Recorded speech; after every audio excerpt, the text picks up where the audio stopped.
रयतेचे राजे छत्रपती शिवराय, क्रांतीसूर्य महात्मा ज्योतिराव फुले, विश्वरत्न भारतरत्न डॉक्टर बाबासाहेब आंबेडकर, राजमाता राष्ट्रमाता अहिल्यादेवी होळकर, माता रमाई, माता सावित्री, अण्णाभाऊ साठे आणि ज्या ज्या महापुरुषांनी महामानवांनी ओबीसी बहुजनांच्या कल्याणासाठी आपलं पूर्ण आयुष्य झिजवलं, या सर्वच महापुरुषांना महामानवांना माझा मानाचा मुजरा आणि त्रिवार अभिवादन.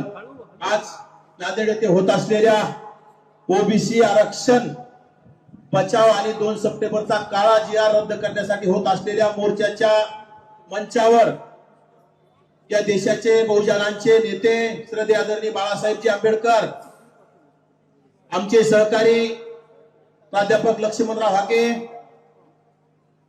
शंकररावजी लिंगे, आमचे रविभाऊ शिंदे असतील हिंगोलीचे, प्रदीपजी बांगर असतील, आणि खरं तर या मोर्चाला सारे संकटाला तोंड देऊन हा मोर्चा यशस्वी करणारे आमचे मित्र अविनाशजी भोशीकर असतील, आमचे फारुख अहमद सर असतील, आमचे अर्धापूरचे नगरसेवक राऊत असतील,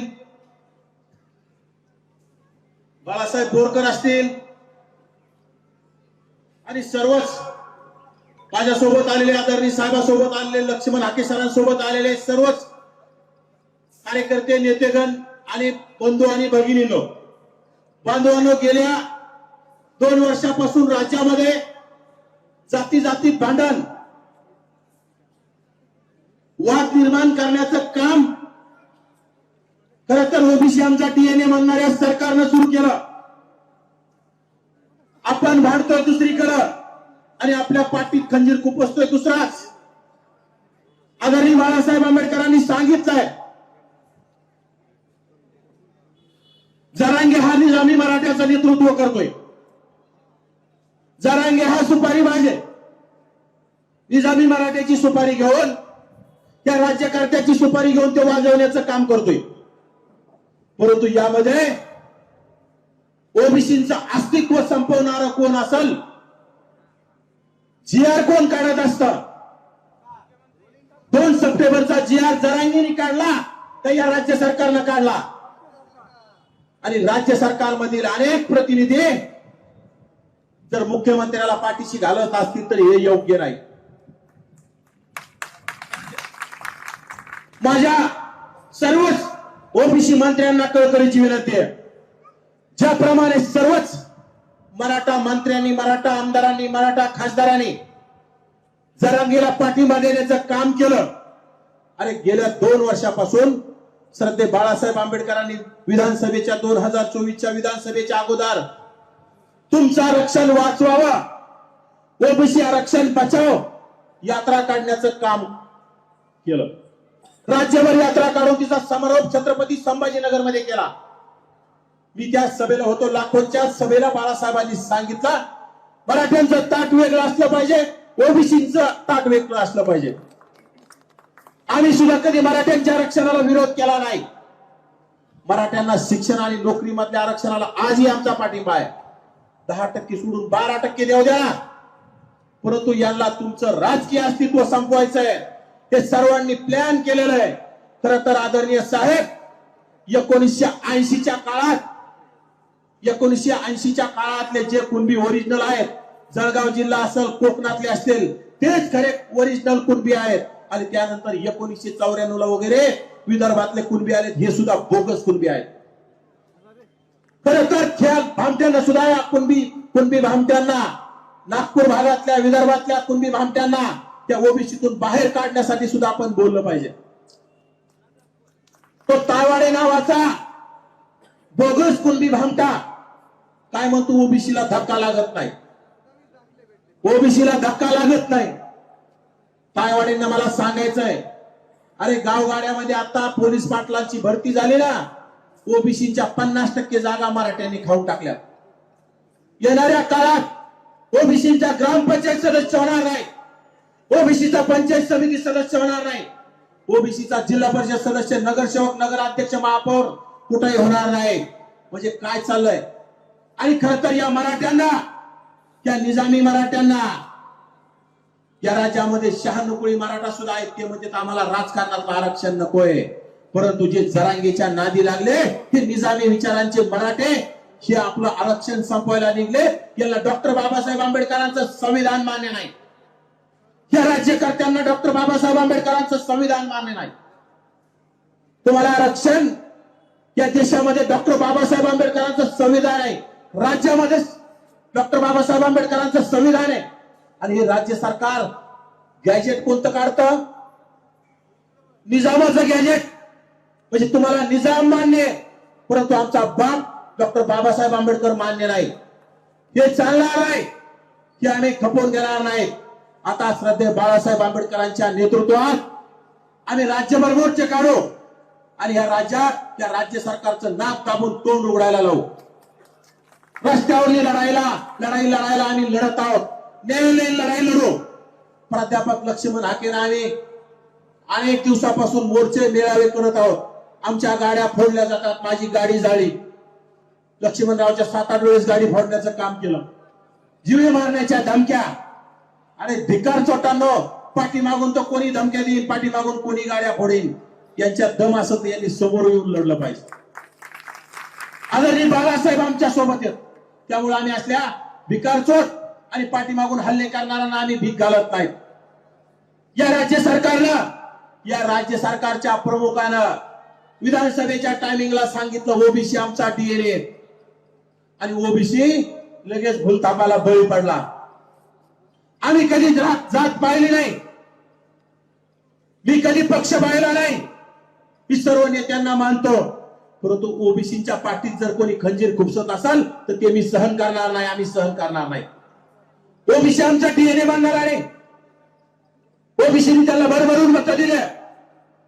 या राज्यामध्ये ओबीसीचं आरक्षण वाचवावं म्हणून फक्त बाळासाहेबांनी यात्रा काढली. यात्रा ना काँग्रेसनं काढली, ना भाजपनं काढली, ना दोन्ही राष्ट्रवादीने काढली, ना दोन्ही शिवसेनेनं काढली.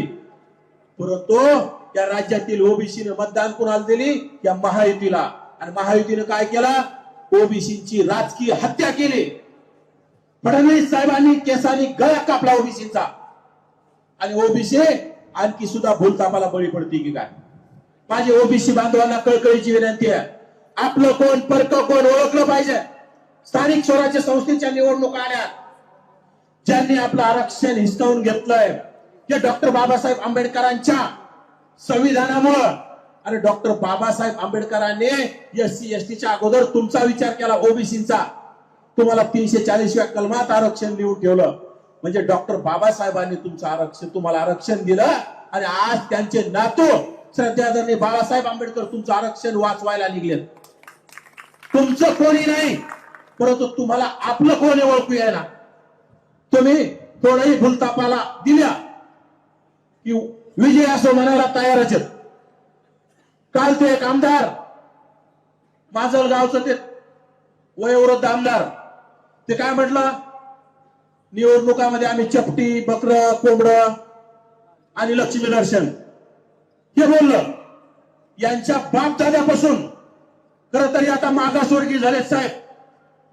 या जिल्ह्याचे माजी मुख्यमंत्री आणि राज्यसभेचे खासदार मागासवर्गीय अशोकजी चव्हाण,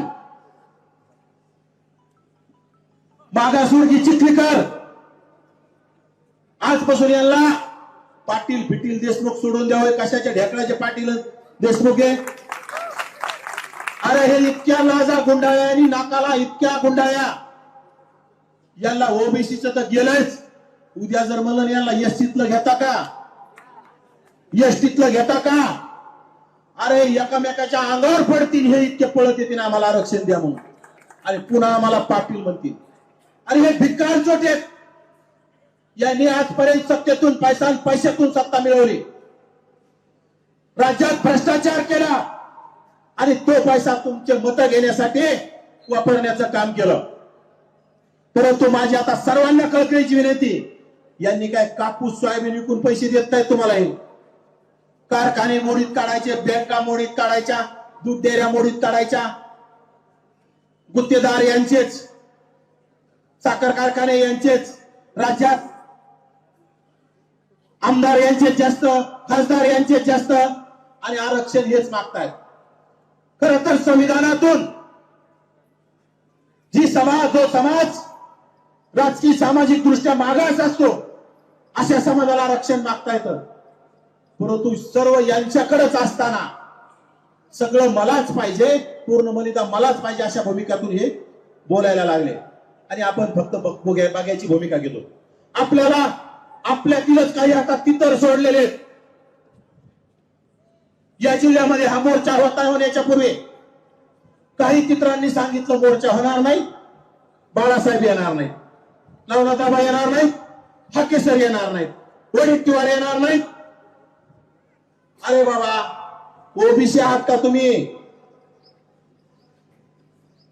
त्या नवीन मागासवर्गीयात गेलेले ते अशोक चव्हाणचे सोयरे काय आपल्या मोर्चाला फूट पाडणारे?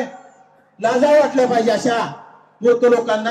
आणि खरं तर माझी समाज बांधवांना कळकळीची विनंती, आज आपण इथं प्रचंड ताकदीने आलात, परंतु आपण यापेक्षाही येणाऱ्या काळात ताकदीने आलं पाहिजे. येणाऱ्या काळात आपलं आरक्षणवाद्यांनी मत आरक्षणवाद्याला द्यायचंय. येणाऱ्या काळात ओबीसीचं मत ओबीसीला होईल, ओबीसी उमेदवार नसेल तर एससीला होईल, एससीचा नसेल तर एसटीला होईल, एसटीचा नसेल तर मुस्लिम बांधवांना आपण मतदान केलं पाहिजे. परंतु ह्या भामट्यांना आता इथून पुढे मतदान देऊ नका, कारण एकही तुमचं आरक्षण वाचवण्यासाठी समोर आलेला नाही. तुम्ही जा विचारून पहा, तुम्ही कुठल्या चिन्हाचं बटन दाबलं त्या आमदाराला त्या खासदाराला जा विचारून पहा, किंवा साहेब आम्हाला एखादं पत्र द्या म्हणा, ओबीसीचं आरक्षण गेलं नाही पाहिजे आणि 2 सप्टेंबरचा काळा जी रद्द करण्यासाठी त्या तुमच्या भागातल्या आमदारांना पत्र मागा, देणार नाही, तुम्हाला दारात उभा करणार नाही. खर तर कोणी बोलायला लागलं की त्याला अडचणी येतात. आता मला माहिती कळली, वडेट्टीवार साहेबांना सुद्धा काही यंत्रणाकडून दबाव आणला असेल इथं येऊ नका म्हणून. ते चालत राहणार आहे, परंतु ह्या यंत्रणा, ते ईडी, सीडी, सीबीआय, रॉ काय जे असेल यांच्या दम असेल ना, तर आमचं दैवत बाळासाहेब आंबेडकरांना आडवं येऊन पहा, तुम्हाला जशाच तसं उत्तर या राज्यामध्ये या देशामध्ये मिळून जाईल. अरे आज आरएसएसच्या विरोधात कोणाची या राज्यामध्ये बोलायची धमक नाही. या राज्याचे युवा नेते आणि डॉक्टर बाबासाहेब आंबेडकरांचे पंतो सुजातदादा आंबेडकरांनी औरंगाबाद मध्ये मोर्चा काढून दाखवला. त्या मोर्चाला पोलीस प्रशासनाच्या माध्यमातून अडवण्याचा प्रयत्न केला, परंतु वंचित बहुजन आघाडीच्या कार्यकर्त्यांनी त्या प्रशासनाला भीक घातली नाही. त्यामुळे धाडसी व्हा. ज्याप्रमाणे आंबेडकरी जनता लढती त्याप्रमाणे आता ओबीसीनं लढावं लागल. आंबेडकरी जनतेचे एक काळ जसे हाल केले ना, तुम्ही जर शांत बसले तर त्यांच्यापेक्षाही तुमचे हाल केल्याशिवाय हे नवीन मागासवर्गीय अशोक चव्हाण असतील, तुमचा चिखलीकर असतील, जे काही काड्या भागातले असतील, हे केल्याशिवाय राहणार नाहीत. त्यामुळे यांच्या दारात जाऊन जा विचारायची धमक ठेवा. राज्यात कायदा सुव्यवस्था राहिलेली नाही.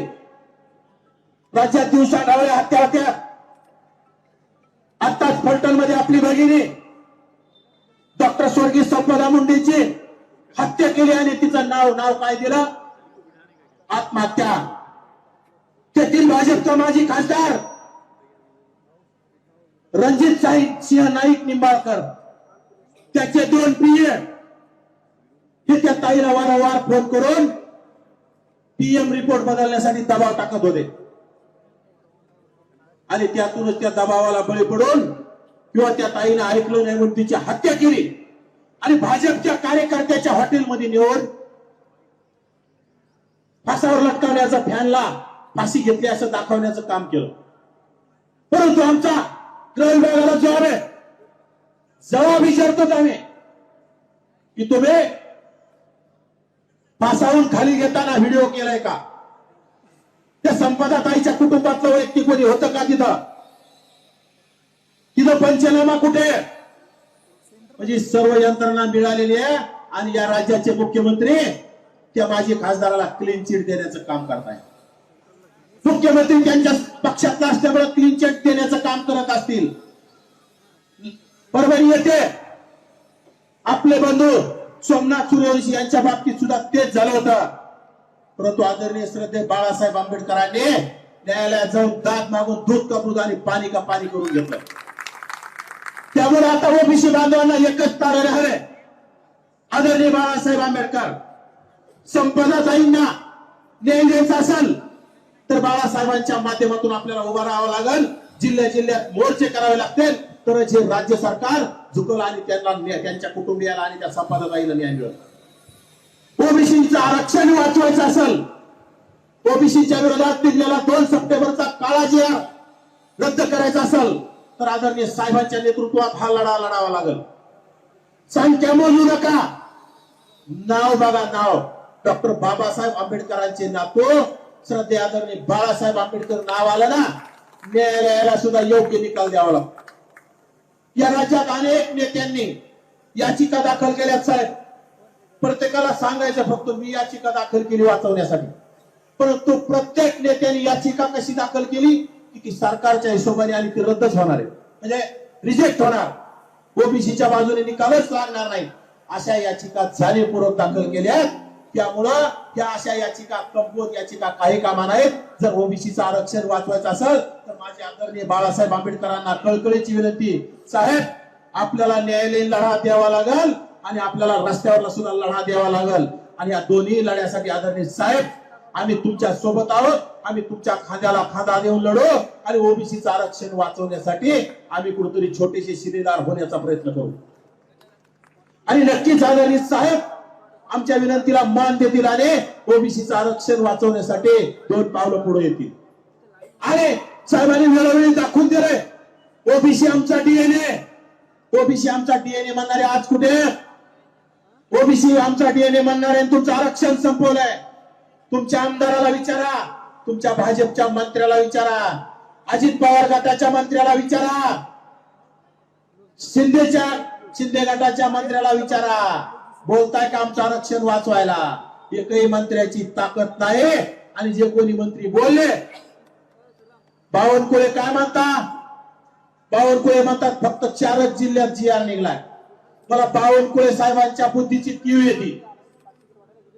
मराठवाड्यात पूर्वी 4 जिल्हे होते, मराठवाडा मुक्त झाल्यानंतर 8 जिल्हे झाले. आता 8 जिल्ह्याला ते 4च जिल्हे म्हणतात एकतर, आणि ते म्हणतात फक्त 4च जिल्ह्यात. परंतु बावनकुळे साहेब मराठवाड्यात जरी कुणबी प्रमाणपत्र निघलं तर त्या माणसाला महाराष्ट्रात नोकरीसाठी ते ओबीसी मध्ये जाता येतं, देशात त्याला ओबीसी मधून कुठेही नोकरी मिळवता येते. म्हणजे ओबीसीचं कुठेही आरक्षण संपलं आला असताना तुम्ही ओबीसीची दिशाभूल करू नका. तुम्हाला देवेंद्र फडणवीसांचे काय कुठं उचलायचे तर उचला, परंतु तुम्ही ओरिजिनल ओबीसी असताल तर ओबीसीची दिशाभूल करू नका, ओबीसीच्या तोंडाला पानं पुसू नका. बावनकुळे साहेब म्हणले फडणवीस साहेबांना काही माहित नाही. खरं तर माझी बावनकुळे साहेबांना काहीतरी त्या राधाकृष्ण विखेचा आदर्श घेतला पाहिजे बावनकुळेनं. कारण राधाकृष्ण विखे जरांगेला जे पाहिजे, मराठा समाजाला जे पाहिजे तसे खोटे जीआर काढण्यासाठी फडणवीसावर दबाव टाकून काढून घेत आहे. जे पाहिजे ते येत आहे. जरांगेच्या अंतरवाली सराठी देऊन जरांगे सोबत बंद खोलीत चर्चा करताय आणि आमचे ओबीसी उपसमितीचे मंत्री बावनकुळे ओबीसीची दिशाभूल करतायत. असे अनेक मंत्री मुख्यमंत्र्यांच्या विरोधात बोलायची त्याची धमक नाही. बोललं की चौकशा लागतील, चौकशी लागली की राजीनामा होईल आणि आपली खुर्ची आपली साबित राहिली पाहिजे. समाज मेला तरी चालेल, परंतु माझी खुर्ची साबित ठेवण्यासाठी अनेक मंत्री झुंजत आहेत. परंतु आम्ही काही मंत्री नाहीत, आम्हाला मंत्री व्हायचं बी नाही. आम्हाला आमचा समाज जागा करायचा, आमच्या समाजाचं अस्तित्व टिकवायचंय, आमचं आरक्षण टिकवायचंय आणि आमचं अस्तित्व संपवणारा 2 सप्टेंबरचा काळा जिहार रद्द करायचा आहे. त्यासाठी आमचं ओबीसी समाज बांधवांना कळकळीची विनंती, तुम्ही आदरणीय बाळासाहेबांच्या आणि आमच्या पाठीशी उभा राहताल का नाही? हात वर करून सांगा. नक्कीच धन्यवाद. आपण सर्व आदरणीय साहेबांना ताकद द्या, आम्हाला ताकद द्या. आपला ओबीसीच्या विरोधातील 2 सप्टेंबरचा काळा जिहार रद्द झाल्याशिवाय आम्ही स्वस्थ बसणार नाही. तोपर्यंत या राज्य सरकारला सळो की पळो करून सोडू, या राज्य सरकारचं नाक दाबून तोंड उघडण्याचं काम करू आणि येणाऱ्या काळात मी सांगितल्याप्रमाणे ओबीसीचं मत ओबीसी नसल एससी ला एसटी नसल एसटी नसल तर मुस्लिम समाज बांधवाला करायचा, परंतु राज्यातल्या ह्या भामट्यांना मतदान करायचं नाही. बांधवांनी ही आपणाला कळकळीची विनंती करतो आणि माझं भाषण थांबवतो. धन्यवाद. जय ज्योती, जय भीम, जय संविधान.